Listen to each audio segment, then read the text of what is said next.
بچہ آ گیا، یتیم بچہ. اس نے آ کے عرض کی حضور 3 گھر میں افراد ہیں، میں، میری بہن اور میری بیوہ ماں. والد حضور چلے گئے اور آج نہ 3 دن ہو گئے روٹی کوئی نہیں کھائی. میں اس منظر کو بھی جانتا ہوں کہ جب یتیم گھر میں اکٹھے بیٹھے ہوتے ہیں اور پتہ ہوتا ہے ان کو کہ ہماری اماں کے پاس آج پیسے کوئی نہیں اور گھر میں روٹی بھی کوئی نہیں، تو پھر ان کو بھوک ہی نہیں لگتی. ہاں نہیں لگتی. اماں پوچھتی ہے پتر روٹی کھانی ہے؟ نہیں میں تو سویرے جو کھایا تھا وہ ہضم ہی نہیں ہوا. اماں جی شاہی کوئی نہیں. یہ پردے اس طرح کر کے بچائے جاتے ہیں. ایک دوسرے کو تسلیاں دینا، ایک دوسرے سے پیار کا بڑھ جانا، ایک دوسرے کے لیے جذبات اور طرح کے بن جانا حکمت الہی کے تقاضے ہوتے ہیں. یا رسول اللہ صلی اللہ تعالی علیہ وسلم، بیوہ ماں ہے، یتیم بہن ہے، 3 دن سے کھایا کچھ نہیں. قربان جائیں وہ گھر جہاں سے کائنات کھاتی ہے ساری. حضور نے فرمایا بلال جا کے ساری ازواج مطہرات سے پوچھ گھر میں کیا ہے. حضرت بلال کہتے ہیں میں سارے گھاری پوچھ آیا، ٹٹول آیا، ٹوٹل 21 کھجوریں نکلی. یہ 2 جہاں کے شاہ ہیں اور پاس کچھ رکھتے نہیں. 2 جہاں کی نعمتیں ہیں، ان کے خالی ہاتھ میں حضور کے سارے گھر کو میں ڈھونڈ 21 کھجوریں نکلی تو لا کے میں نے پیش کر دی، تو حضور نے ڈائریکٹ اس کو نہیں دی، نبی پاک نے اپنے ہاتھ پہ رکھ لی. اور کہتے ہیں پھر حضور نے اپنا منہ مبارک قریب کیا کھجوروں کے. صحابہ خود فرماتے ہیں کہ یہ جو حضور نے منہ مبارک قریب کیا ہے نا، تو نبی پاک برکت کی دعا کر رہے تھے. 21 کھجوروں پہ برکت کی دعا ہوئی. حضور نے اس بچے کو بلایا، تھپکی دی، فرمایا لے جا 7 تیری، 7 تیری بہن کی. انہیں معمولی نہ سمجھنا ہو تو حضرت بلال کہتے ہیں حضور 3 بھی دے دینا کبھی تو 30 سال ختم ہی نہیں ہوتی. 30 سال گزر جاتے ہیں، نکالتے رہو کھاتے رہو، ختم ہی نہیں ہوتی. حضور نے فرمایا 7 تیری، 7 تیری بہن کی، 7 تیری والدہ کی. اور 7 حضور نے اور بھی تلقین فرمایا ایک سویرے کھایا کرنا، ایک شام کو کھایا کرنا. یہ لے جا.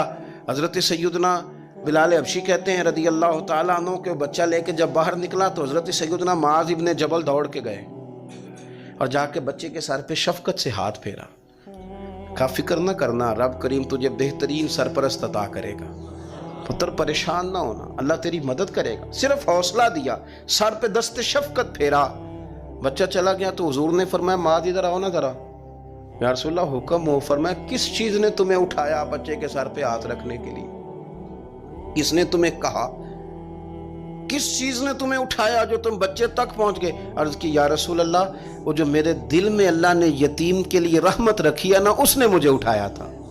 اور میں نے جا کے اس کے سر پہ دست شفقت پھیرا تو حضور فرمانے لگے سن پھر، جو کسی یتیم کے سر پہ خالی ہاتھ بھی پھیر دے، جتنے بال اس کے ہاتھ کے نیچے آئیں گے نا، رب اتنی خطائیں معاف کرے گا، اتنی نیکیاں دے گا، اتنے درجے اس کے بلند کر دے گا.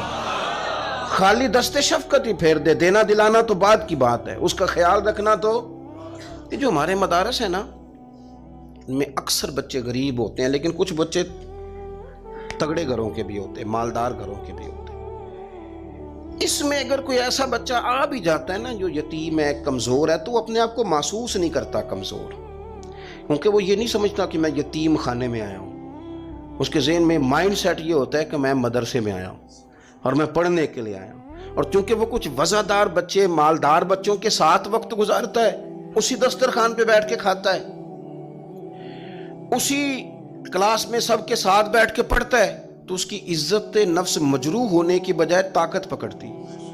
وہ برابری کی سطح پہ جب آتا ہے تو اسے محسوس ہوتا ہے کہ مجھے عزت دی جا رہی. اس لیے مدارس اسلامیہ میری نظر سب سے مضبوط جگہ ہیں جہاں مساکین کی، یتیموں کی، غریبوں کی صحیح معنوں میں کفالت بھی ہوتی ہے، تعلیم بھی ہوتی ہے، عزت بھی ہوتی ہے، تربیت بھی ہوتی ہے. میرے رسول کریم علیہ السلام بڑے انہماک کے ساتھ، بڑے توجہ کے ساتھ. اچھا ایک کام اور ہوتا ہے ہمارے ہاں، وہ کیا ہے؟ اگر کوئی یتیم مال چھوڑ گیا نا اس کا باپ، تو پھر تو بارے نہیں آ رہے ہیں اس کے. پھر تو اللہ خیر کرے کہ بہت سارے مل جائیں گے کفالت کرنے والے، بہت سارے ملیں گے دھیان رکھنے والے، بڑے سارے ملیں گے توجہ دینے والے. قرآن مجید نے فرما دیا ہے کہ جو یتیم کا مال کھاتا ہے وہ سمجھ لے کہ میں مال نہیں کھا رہا، میں آگ کھا رہا ہوں، آگ کھا رہا ہوں، آگ. سورہ نساء دیکھیے ہمارے ہاں اگر تو وہ مال چھوڑ گیا ہے تو پھر تو بہت سارے رشتہ دار مستقل اس کے محلے میں مکان لینے کو تیار ہو جاتے ہیں، الا ماشاءاللہ۔ پھر تو بڑے سارے ایسے بھی رشتہ دار بن جاتے ہیں جن کو والد کی موجودگی میں کبھی زیارت کا موقع بھی نہیں ملا تھا۔ یہ مال جو یتیم کا ہے اس کی تو زیادہ حفاظت کرنی تھی۔ ہم کئی دفعہ مسئلہ بتاتے ہیں، لوگ فتویٰ بازی شروع کر دیتے ہیں۔ مجھے بلایا گیا کہ ایک صاحب کا انتقال ہو گیا تو ان کا ختم شریف ہے، تو بچے ان کے نابالغ ہیں، تو میں نے کہا کہ آپ اس طرح کریں، ان کے مال میں سے زیادہ پیسے نہ صرف کریں۔ نہیں جی نہیں، بڑے پیسے کمائے ہیں جی، اس نے ساری زندگی باہر نکالی ہے تو لاکھوں کروڑوں کمائے ہیں، تو چھوٹا گوشت پکائیں گے، بکرے کا گوشت پکائیں گے اور ہم ان کا ختم شریف دلائیں گے۔ تو میں نے کہا صاحب آپ رشتہ دار ہیں، ان کے بچوں کے مال کی حفاظت کریں۔ ختم شریف تو اس میں گوشت زیادہ ہونا ضروری نہیں، اس میں تو درد سے دعا کرنا ضروری ہے، اس میں تو تلاوت قرآن پاک کے سال ثواب میں ضروری ہے، ذکر اذکار ضروری ہیں۔ لیکن کیا کیا جاتا ہے کہ بے دریغ مال ان کا اگر ہو تو، ایک حدیث پاک ہے بخاری مسلم میں، بڑے غور سے سنیے گا اور اس کے اندر جتنے پہلو ہیں ان پر پوری توجہ دیجئے گا کہ کہیں ہم ادھر آ تو نہیں گئے۔ رسول پاک صلی اللہ علیہ وسلم نا ہمارے لیے سب سے بڑے حکیم ہیں، سب سے زیادہ حکمت حضور نے ہمیں بتلائی ہے کہ اس رستے چلو گے تو بچو گے، اس رستے جاؤ گے تو ہلاک ہو جاؤ گے۔ نبی کریم علیہ السلام نے فرمایا، بخاری مسلم ہے، فرمایا 7 ہلاک کرنے والی چیزوں سے بچنا، اگر ان میں تم چلے گئے تو ہلاک ہو جاؤ گے۔ 7 چیزیں ہیں جو تمہیں ہلاک کر دیں، برباد ہو جاؤ گے، تباہ ہو جاؤ گے، ہلاکت کا سفر ہے یہ، 7 چیزوں سے بچو۔ یا رسول اللہ صلی اللہ علیہ وسلم وہ کون کون سی؟ تو حضور نے فرمایا اللہ کے ساتھ شریک نہ کرنا، ہلاک ہو جاؤ گے۔ دوسرا نبی پاک صلی اللہ علیہ وسلم نے فرمایا جادو نہ کرنا، ہلاک ہو جاؤ گے، ہلاک۔ اور یار جسے حضور فرما رہے ہیں ہلاک ہو جائے وہ بچے گا؟ نبی پاک صلی اللہ علیہ وسلم نے تیسرے نمبر پر فرمایا جس شخص کے قتل کرنے کو اللہ نے حرام قرار دیا ہے اسے قتل نہ کرنا، ہلاک ہو جاؤ گے۔ چوتھے نمبر پر رسول پاک علیہ السلام نے فرمایا سود نہ کبھی بھی کھانا، ہلاک ہو جاؤ گے، ہلاک۔ بڑی بڑی دلیلیں دی بینک والوں نے، بڑا سمجھایا تو حاجی صاحب مان گئے، محترم مان گئے، کہنے لگے نہیں جی نہیں وہ کاروبار میں لگاتے ہیں۔ بڑے بھولے بالے ہیں ہم، پتہ سارا ہے۔ اور دیکھو سب کاموں کے باوجود مستقل بینکوں میں پیسے اس اکاؤنٹ میں رکھے ہوئے ہیں جہاں سے مستقل سود آتا ہے۔ حضور نے فرمایا نہ کرنا یہ کام۔ تو کہتا ہے میں سود پہ پیسے لے کے کاروبار چمکاؤں گا، تیرے نبی پاک نے تو فرمایا تو ہلاک ہو جائے گا۔ تو کہتا ہے میں میل لگاؤں گا، حضور نے تو فرمایا ہلاکت ہے۔ تو کہتا ہے میں بڑا کچھ کر جاؤں گا تو ہلاکت ہے۔ اچھی طرح سمجھ لیں، اصل مال بھی ضائع ہو جاتا ہے اس بندے کا جو سود کا مال ملا لیتا ہے، اصل برکت بھی اڑ جاتی۔ اور میرے نبی ایک پاک صلی اللہ علیہ وسلم نے 5ویں نمبر پہ فرمایا یتیم کا مال نہ کھانا، ہلاک ہو جاؤ گے، نہ کھانا ان کا مال، یہ کروڑوں ہو، اربوں ہو یا 10 روپے ہو، یتیم کا پیسہ نہ کھا جانا، ہلاک ہو جاؤ گے، ہلاکت تمہیں آ لے گی۔ اور پھر 6 نمبر پر نبی پاک علیہ السلام نے فرمایا کفر سے جہاد ہو رہا ہو تو کبھی پیٹ پھیر کے بھاگنا نہ، ہلاک ہو جاؤ گے۔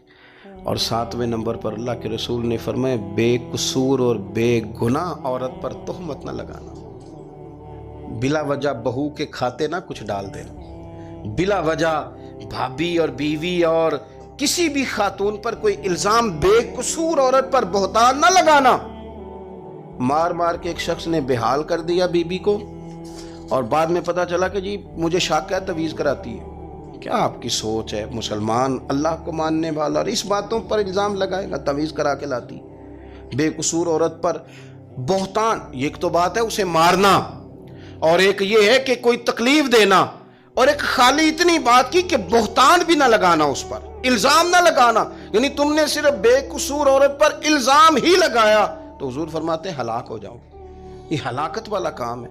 لیکن ہم بغیر سوچے سمجھے کہہ دیتے ہیں اس نے کہا ہے، اس نے کیا ہے، یہ کرتی ہے، یہ کام نہیں کریں۔ یہ 7 وہ چیزیں ہیں جو ہلاک کر دیں گی۔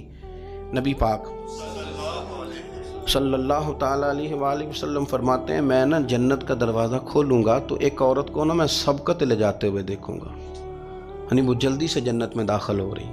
یا بعض شارحین کہتے ہیں کہ حضور داخل ہوتے ہی سب سے پہلے اس کا چہرہ دیکھیں گے، حضور فرمائیں گے تم پہلے ہی آ گئی، بی بی جنت میں، حضور نے دروازہ کھولا تو جلدی سے نظر آئی، تو پہلے آ گئی۔ سب نے لکھا ہے کہ اس عورت کی شان یہ ہے کہ سب سے پہلے جنت میں گئی۔ میں نے حدیث پڑھی تو میں نے نیچے حاشیے میں لکھا، میں نے کہا میرا خیال یہ ہے کہ اس کی زیادہ شان یہ ہے کہ جنت میں اس کی سب سے پہلی ملاقات مدینے والے محبوب سے ہو گئی۔ یہ دیکھو کتنی بڑی شان۔ حضور فرمانے لگے تو کیسے پہلے آ گئی، کون ہے تو؟ وہ کہنے لگی حضور میں بیوہ ہوں، میرے بچے یتیم تھے، میں نے ان کی خاطر نہ بیٹھی رہی، میں نے نکاح نہیں کیا، میں نے ان یتیموں کی پرورش کی، بیوہ بن کے زندگی گزار دی، ان یتیموں کے لیے بیٹھی رہی۔ اس کو جائز ہے، یہ کر سکتی تھی، لیکن اس نے سوچا کہ میں ان کی نگہبانی یتیموں کے لیے بیٹھی رہی۔ آج شان یہ ہے کہ مدینے والے کے لیے جب دروازہ کھلا ہے تو اس بی بی کو بھی رب کریم نے فوراً ہی جنت عطا فرما دی۔ یہ سب سے پہلے گئی۔ میں نے دیکھی ہیں ایسی عورتیں 23 سال میں بیوہ ہوئی پر عمر بچوں کے نام کر دی۔ اسے پتہ تھا کہ کل کو جب یہ بڑے ہوں گے تو یہ اپنے کمرے کا دروازہ بند کر لیں گے، یہ نہیں پوچھیں گے کہ اماں سوئی ہے کہ جاگ رہی ہے، ان کا آنا جانا الگ سے ہو جائے گا، ان کے تعلقات اپنے ہو جائیں گے، پر یہ بیٹھی رہی۔ اس نے بچوں کو وقت دیا تو بچے تو کیا اس کو صلہ دیتے تھے، رب نے یہ صلہ دیا ہے کہ سب سے پہلے اسے جنت میں داخلہ عطا فرمایا۔ ابو داؤد شریف میں مسند امام احمد بن حنبل میں حدیث ہے، نبی پاک صلی اللہ علیہ وسلم کے چچا زاد تھے حضرت جعفر طیار، مولا علی شیر خدا کے بھائی تھے، جنگ موتا میں شہید ہو گئے۔ وہاں سے کوئی خبر لے کے نہیں آیا، لیکن رب خبریں دیتا ہے نا اپنے حبیب کو، اللہ غیب کے خزانوں کی کنجیاں دیتا ہے اپنے محبوب کو۔ نبی کریم صلی اللہ تعالیٰ علیہ وسلم نا ان کے گھر گئے، ان کی زوجہ کا نام اسماء بنت امیس تھا۔ حضور نے فرمایا اسماء میرے بھتیجوں کو میرے پاس لاؤ، محمد بن جعفر اور عبداللہ بن جعفر رضی اللہ تعالیٰ عنہ۔ بچے قریب آئے، حضور کو پتہ ہے ان کے والد شہید ہو گئے۔ نبی پاک نے اپنی ناک مبارک ان کے رخساروں پہ رکھے، پھر حضور نے ان کا ماتھا چوما، پھر نبی پاک صلی اللہ علیہ وسلم نے سینے سے لگایا، فرمایا حجام کو بلاؤ نا ذرا، ان کے بال تراشے کتنی بڑے ہو گئے، حجامت ہونے والی۔ حضور پیار کر رہے تھے، آنکھوں میں آنسو تھے، تو جناب اسماء قریب آئیں، کہنے لگے حضور میرے شوہر کی کوئی خبر آ گئی ہے؟ تو نبی پاک صلی اللہ تعالیٰ علیہ وسلم نے گردن مبارک اٹھائی تو آنکھوں میں آنسو تھے، فرمایا رب نے میرے بھائی کو شہادت کا درجہ عطا کیا ہے، فرمایا کوئی آہ و بقا نہ کرنا میرے بھائی پر، اللہ نے اسے شہادت کا درجہ دیا ہے۔ حضرت جعفر طیار کے گھر والوں کے لیے حضور نے صحابہ کو حکم دیا کہ یہ غم میں ہیں، ان کے لیے کھانے پکا کے لاؤ۔ پھر نبی پاک ان بچوں سے پیار کرنے لگے، فرمانے لگے یہ جو ہے نا محمد بن جعفر یہ اپنے دادا جناب ابو طالب سے ملتا جلتا ہے، اور یہ جو عبداللہ بن جعفر ہے یہ تو سارا میرے ساتھ ملتا جلتا ہے۔ نبی پاک صلی اللہ علیہ وسلم پیار کرتے، باتیں کرتے، حضرت اسماء رونے لگیں۔ یہ ابو داؤد شریف میں مسند امام احمد بن حنبل میں چمکتے جملے۔ عرض کرنے لگی حضور میرے بچوں کا کیا بنے گا، کون کفالت کرے گا؟